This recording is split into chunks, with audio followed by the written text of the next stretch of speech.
여러분 안녕하십니까.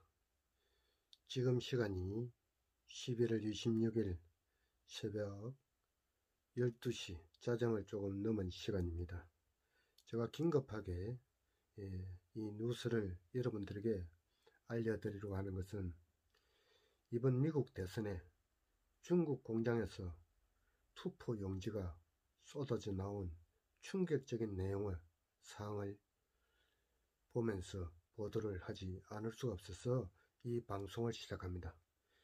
이달 초 전 뉴욕타임즈 중국 연구원인 자오예는 중국의 한 인쇄공장 부사장 말을 인용해서 지난 5월에 미국 대선 투표용지 500만 장을 인쇄해달라는 비밀 주문을 받았다는 폭로 내용을 전한 바 있습니다. 폭로는 충격적이었지만 이 같은 발언을 뒷받침할 명확한 증거가 없어 허지부지 되는 듯 하다가 다시 결정적인 보도가 이번에 나왔습니다.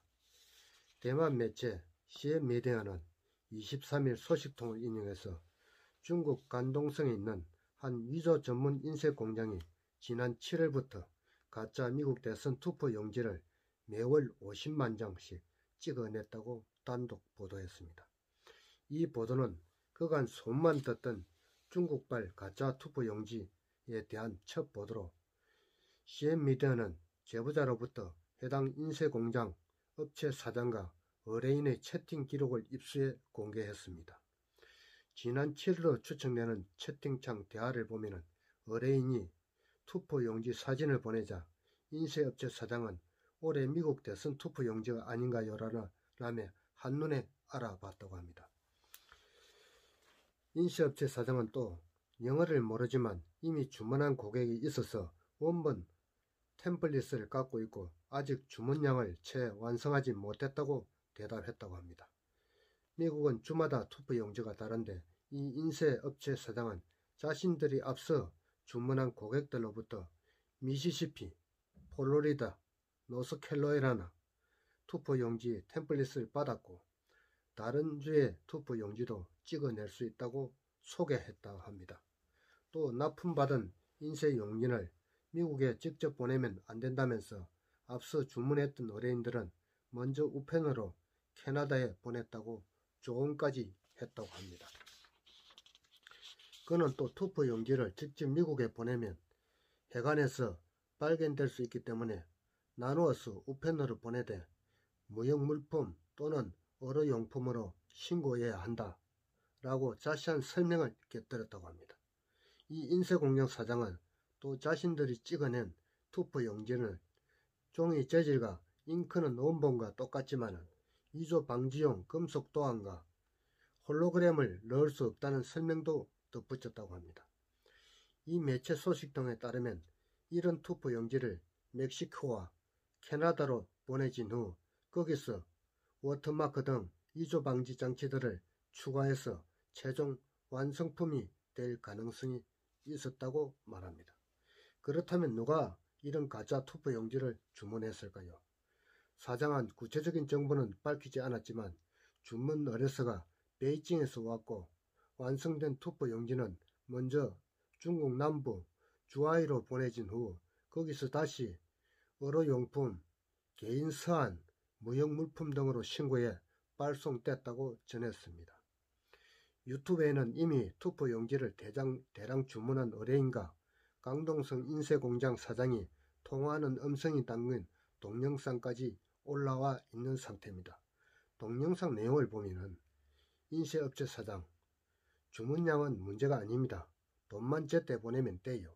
라고 얼마든지 괜찮아요. 라고 말을 합니다. 그러자 의뢰인이 이건 잉크가 달라서 인쇄 나온 게 다릅니다. 라고 이렇게 이야기를 합니다. 네, 자세히 보면 투표 용지가 일반 인쇄물과 다릅니다. 라고 이렇게 말을 하죠. 인쇄공장 사장, 그건 괜찮아요. 제가 파일을 보면서 해보겠습니다.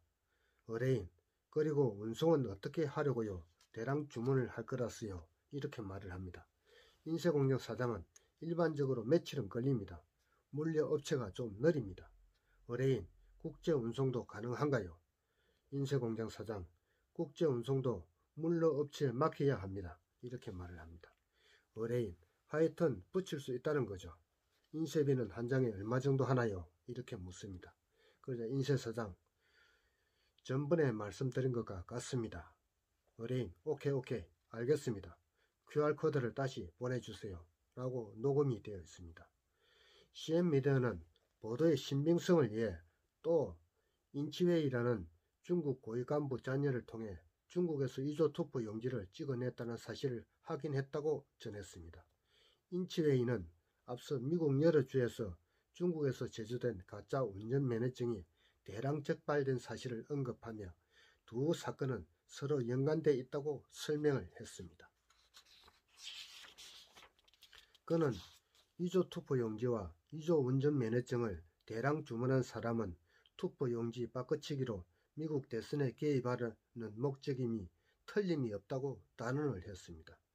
그는 자신의 할아버지가 마오쩌둥 시대에 공화국 훈장을 받은 공산당 원로 간부였지만 시진핑이 반부패 운동으로 수감됐다가 사망했다고 말했습니다. 그의 어머니는 현재 중국의 대만 관련 부서인 국무원 대만 판공실 간부로 있고, 그는 자신이 가감하게 중국이 미국 대선에 개입을 정언한 것은 중국어로 놓고 말하면 그리 대단한 비밀이 아니기 때문에 라고 말을 했습니다. CN미디어의 설명을 그렇게 말했습니다. 인치웨이는 이미 지난 7일 중국 최대 보석상 킹골드가 금만 도금한 가짜 금괴로 28억 달러 대출에 성공한 충격적인 사건에 대해서도 에포크타임스의 관련 내막을 폭로한 바 있는 사람입니다. 실제 중국이 각국 선거에 개입한 것은 이번이 처음이 아닙니다. 올해 초 대만 대선에서 대만 안보기관은 보고서를 통해서 중국이 수단 방법을 가리지 않고 선거 개입을 시도하고 있다고 경고한 바 있습니다. 트럼프 대통령 측 변호사들은 중국, 베네수엘라, 쿠바 등 사회주의 국가의 개입에 대해 여러 번 언급한 상태로 이번 폭로는 트럼프 법률팀의 부정선거 소송전에도 큰 영향을 줄 것으로 보입니다. 그렇다면 트럼프 변호사들이 중국과 베네수엘라, 쿠바 등을 언급하며 분명히 4개국이 개입했다고 했는데 그 한 나라는 어디일까요? 저는 이것이 가장 궁금합니다. 특히나 이번 미국 대선에서 63대 36이라는 숫자는 지난번 우리 선거와 결과와 같은 숫자이기 때문에 그렇습니다. 중공이 우리 선거에도 충분히 개입할 수 있었다는 추측이 가능한 것입니다.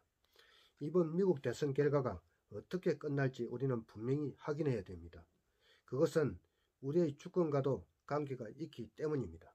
이것은 총을 들지 않고 민주주의를 뿌리째 흔드는 사회주의, 독재주의, 공산주의자들이만이 할 수 있는 일이며 이들로 인해 소중한 우리의 주권이 사기당할 수 있기 때문인 것입니다. 악랄하고 치졸한 방법으로 전 세계 재앙이 되고 있는 중국 공산당은 반드시 이 지구상에서 사라져야 마땅합니다.